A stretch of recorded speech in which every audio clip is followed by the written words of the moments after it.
What does it look like to plead for something that you know you can't have, but hope against hope you can have anyway?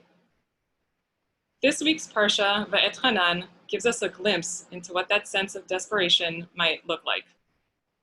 The Parsha begins with a plea for Moses. He is begging God to let him into the promised land. After all, Moses has worked so hard for so many years to bring the people to the land. He wants to see his life's work completed before he dies. He begs God to let him have this last wish. It is such an understandable request. Please just let me have this one thing, God. Please. I am desperate for this.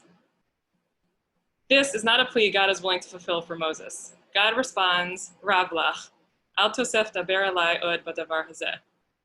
This is often translated as, enough. Don't talk to me about this idea ever again.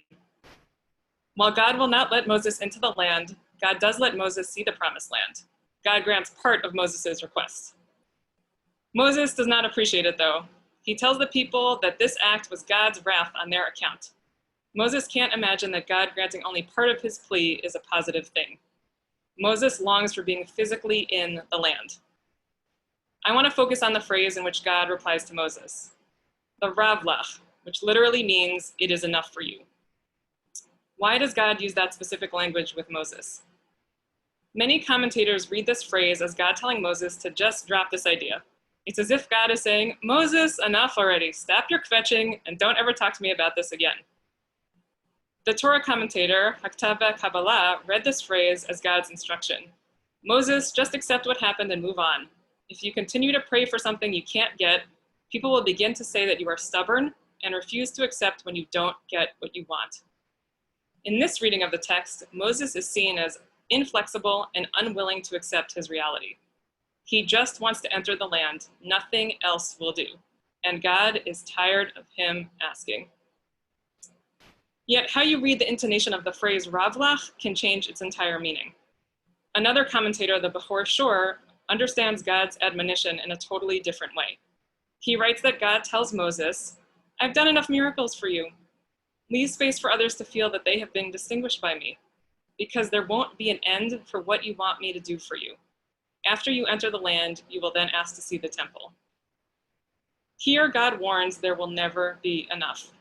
God tells Moses, you think that the only way for there to be enough is if you see the land and then everything that happens to the Jewish people thereafter. God, according to the Bechor Shor, is trying to help Moses see Rav lach. You have had enough. And that enough has been so much. God reminds Moses that he has seen miracles no one else has seen. He has a relationship with God that no one else has had. God is saying, look at all you have, Moses. That is enough for you.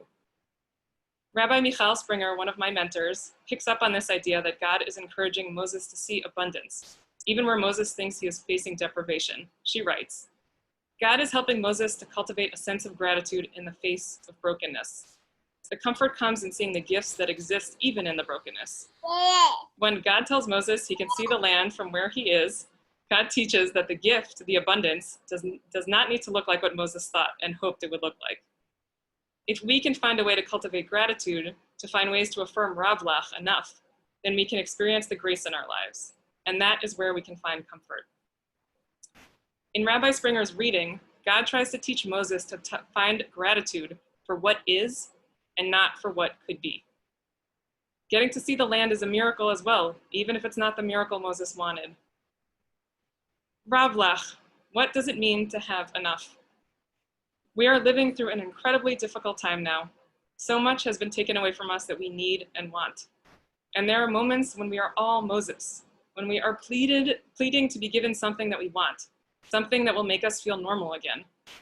Whether that pleading is to have our kids go back to school, pleading to be able to walk outside without fear, pleading to be able to hug another human after living alone for 5 months, pleading to be able to see our kids or grandkids or friends or nieces or nephews, pleading to be able to breathe the fresh air without a mask on.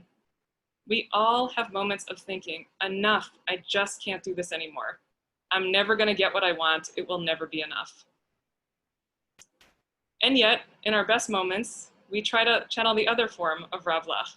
Look at how much there is to still be grateful for. Look at what I have in the space where I didn't think I had enough. Look at what I can appreciate and notice that I never noticed before. Look at the abundance all around me. I have heard from many of you that I've spoken to in the last few months that you have intense amounts of gratitude for things you never noticed or appreciated before. Whether it's noticing the flowers that bloom at different times on your block, or hearing the birds sing so frequently, learning on Zoom from amazing teachers and scholars from Jerusalem and Boston and California, reading more books and learning a new language, loving our dear ones from far away, talking through phone calls and Zoom and socially distanced visits. Congressman and civil rights leader John Lewis embodied this sense of finding enough, even when there was so much more he wanted. As someone who worked tirelessly for civil rights for Black people in our country, it would have been easy for him to be full of despair at the end of his life. The Voting Rights Act, the crowning jewel of his work for equality, was deeply weakened by the Supreme Court. Violent police killings of George Floyd and Breonna Taylor and too many other Black Americans happened in the last months of his life. It would have been easy for him to feel a sense of desperation at where the country is versus where he dreamed it would be. And yet, he was so grateful for all that he and so many others had accomplished during his lifetime. Yesterday, an op-ed he wrote before his death appeared in the New York Times. He wanted it to be published the day of his funeral. It's the embodiment of deeply appreciating Rav Lach, of having enough, even while knowing not nearly enough has been done. He wrote, "While my time here has now come to an end, I want you to know that in the last days and hours of my life, you inspired me.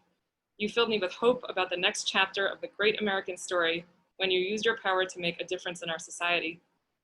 Millions of people motivated simply by human compassion laid down the burdens of division. That is why I had to visit Black Lives Matter Plaza in Washington, though I was admitted to the hospital the following day. I just had to see and feel it for myself that after many years of silent witness, the truth is still marching on. Though I may not be here with you, I urge you to answer the highest calling of your heart and stand up for what you truly believe. In my life, I have done all I can to demonstrate the way of peace, the way of love, and nonviolence is the more excellent way.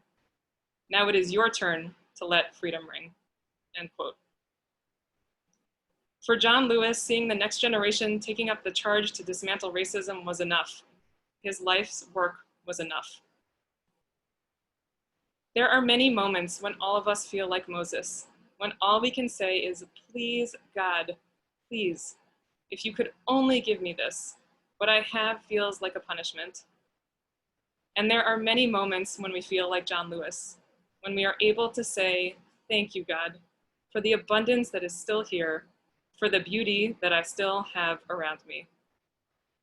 Rav Lach, for now, may that be enough.